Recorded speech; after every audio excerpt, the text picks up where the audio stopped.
आणि आता पाहूया टॉप 9 मोठ्या बातम्या।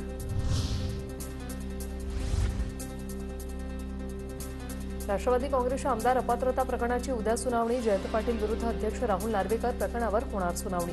नार्वेकरांना 30 तारखेपर्यंत सुनावणी पूर्ण करण्याच्या सुप्रीम कोर्टाच्या होत्या सूचना।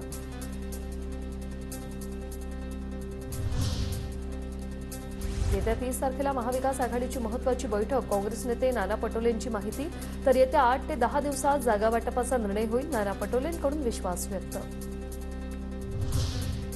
धारावी पुनर्विकासात सर्व झोपडपट्टीवासियांचा पुनर्विकास होणार। पात्र वगळता इतरांना धारावी बाहेर घरं मिळण्याची शक्यता। एमआयएमचे खासदार इम्तियाज जलील यांचं सावरकरांबाबत वादग्रस्त विधान। इम्तियाज जलील यांच्या वक्तव्याने नवा वाद निर्माण होण्याची शक्यता। नितेश राणे महाराष्ट्र पोलिसांना खेळणं समजू नका। हेच पोलीस घरात घुसल्यावर तुम्ही घाबरले होते।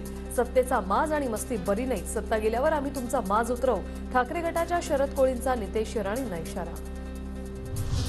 शेतकरी नेते रविकांत तुपकरांना मारण्याची आमदार संजय रायमुलकरांची धमकी। रविकांत तुपकरांना सभेत घुसून कानशिलात लगाव। रायमुलकरांची धमकी। खासदार प्रतापराव जाधव आणि संजय रायमुलकरांच्या पायाखालची जमीन सरकली। त्यांना धमकी देण्याची सवय, पण बोलताना तोल सांभाळावा। आम्ही घाबरत नाही। रविकांत तुपकरांचं संजय रायमुलकर यांना उत्तर।